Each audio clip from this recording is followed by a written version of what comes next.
Bismillahirrahmanirrahim. Dear students, hope you all fine. Mr. Chips chapter number 3 का text पढ़ रहे थे हम. Welcome back. जहाँ से ख़त्म किया था वहीं से शुरू करते हैं. इस पैराग्राफ नेक्स्ट जो हम पढ़ रहे हैं इसमें जो है वो मिस्टर चिप्स के रूम वगैरह के बारे में थोड़ा बहुत बताते हैं कि वो किस तरह का कमरा था और उसकी वहाँ पर ज़िंदगी कैसी थी, रिटायरमेंट के बाद की लाइफ का यहाँ पर मज़ीद थोड़ा सा मिस्टर विकेट्स का जो घर था उसके बारे में और उसके मिस्टर चिप्स के कमरे के बारे में इसमें हमें बताएंगे थोड़ा. A pleasant placid life at Mrs Wickett's. Mrs Wickett के यहाँ वो खुशगवार और पुरसकून ज़िंदगी गुजारता था. He had no worries, his pension was adequate कहते हैं मुनासिब को, उसको कोई परेशानी नहीं थी, इसकी पेंशन इसके लिए काफ़ी थी. And there was a little money saved up besides, और बहुत सी रकम अभी महफूज भी थी, बचा कर भी रखी हुई थी. He could afford everything and anything he wanted, वो जो भी चाहता वो हर चीज़ अफोर्ड कर सकता था, इसकी ताकत रखता था. His room was furnished simply, उसका जो तैयार किया गया था, सजाया गया था सादगी से, and with school masterly taste. ठीक है, वो अपना इसका कमरा सादगी से स्कूल मास्टर के ज़ौक़ के मुताबिक सजा हुआ था. ठीक है, क्योंकि वो स्कूल मास्टर ही थे खुद भी. A few bookshelves and sporting trophies, यहाँ पर बताएंगे, यहाँ पर क्वेश्चन आ सकता है कि उनके मिस्टर चिप्स के रूम में क्या क्या था. Few book shelves and sporting trophies. ठीक है, चंद था किताबों के लिए, खेलों की कुछ ट्रॉफियाँ. A mantel piece crowded with fixture cards and signed photographs of boys and man. ठीक है, एक अंगीठी की सजावट, अंगीठी मेंटल पीस कहते हैं अंगीठी जो बनी होती है रूम के कॉर्नर पे, उसके गिर्द जंगला रखा होता है, उसको कहते हैं मेंटल पीस. ठीक है, एक अंगीठी की सजावट जो शिकार से मुतल्लिक़ कार्ड, मर्दों और लड़कों के दस्तखत शुदा तस्वीरों से भरी हुई थी. ठीक है, अ वॉन टर्की कारपेट, एक तुर्की का जो है वो स्पेशल कालीन भी था, पुराना कालीन. बिग इजी चेयर्स, बड़ी आरामदाह कुर्सियाँ. पिक्चर्स ऑन द वॉल, दीवारों पर तस्वीरें. Of the Acropolis and the forum. ठीक है, एक्रोपोलिस कहते हैं दीवारों पर, एक्रोपोलिस ऊंचे शहर और खुली या ख़रीद फरोख्त की जगह की तस्वीर आवेज़ा थी. ठीक है, एक्रोपोलिस कहते हैं ऊंचे शहर और खुली या फरोख्त की जगह जिसे कहते हैं उसे फोरम कहते हैं, उनकी तस्वीरें भी दीवारों पर मौजूद थी. Nearly everything had come out of his old house, master's room in school house. ठीक है, यहाँ पर ये कहते हैं कि स्कूल के हॉस्टल के दौरान के कमरे तकरीबन हर चीज़ मिस्टर चिप्स के स्कूल में यहाँ आ चुकी थी, स्कूल की हर चीज़. The books were chiefly classical. ठीक है, किताबें जो थी वो चीफली क्लासिकल, चीफ कहते हैं बड़े को, ज़्यादातर क्लासिकल जो है वो थी. For that had been his subject. There was, however, a seasoning of history and bellies, letters.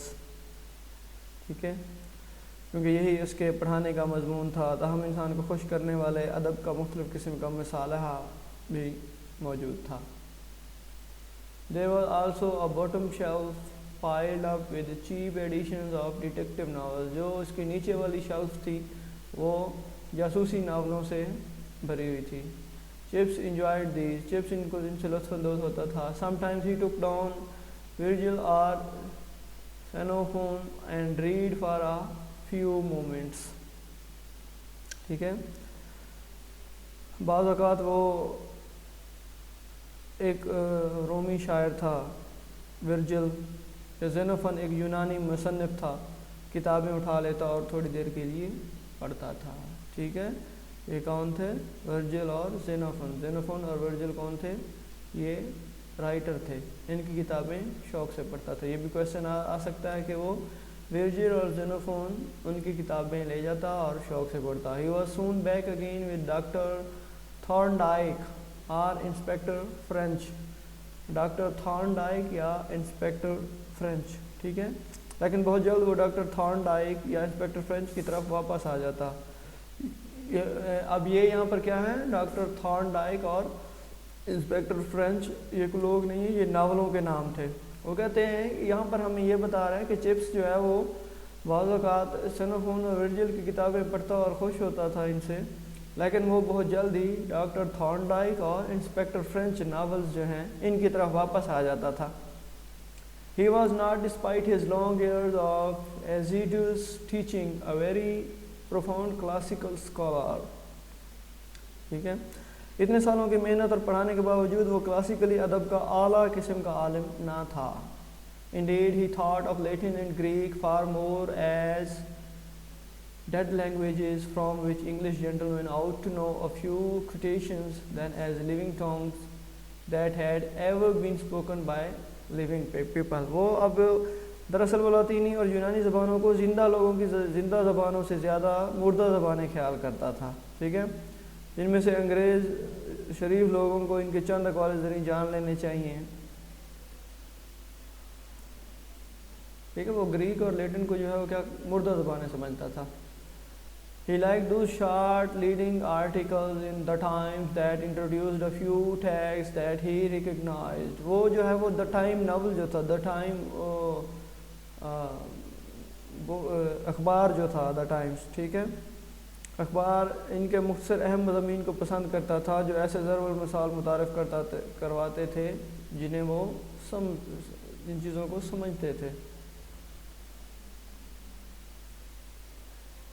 To be among the swindling number of people who understood such things was to him a kind of secret and valued Freemasonry. ٹھیک ہے، اس طرح کی ان کے لیے قیمتی چھپی ہوئی دوستی تھی، پرانی چیزوں کے سمجھنے کی جو دوستی ہوتی ہے، اور محسوس کرتا تھا کہ یہ دوستی کلاسیکلی علم سے حاصل ہونے والے فائد میں سے ایک کی نمائندگی کرتی تھی، ٹھیک ہے۔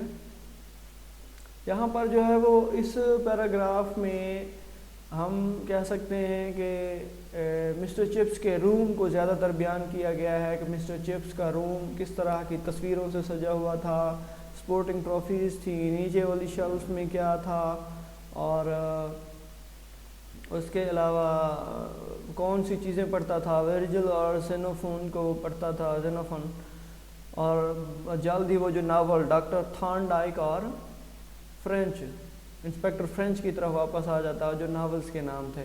اس کے علاوہ لیٹن اور دوسری گریک لینگویجز جو تھیں ان کو مردہ زبانیں سمجھتا تھا، انگلش شریف لوگوں کی زبان تھی اس کے خیال میں۔ دا ٹائمز اخبار کو وہ کہتا تھا کہ اس میں بہت ساری کلاسیکل ایجوکیشن ہے جو لوگوں کے سمجھنے کے لیے ضروری ہے۔ تو اس میں یہ تھوڑی سی امپورٹنٹ چیزیں تھیں جو ہم نے آج پڑھی۔ That's all for today. Remaining جو اس کا پارٹ ہے وہ انشاءاللہ ہم کل پڑھیں گے۔ فی امان اللہ، اللہ حافظ۔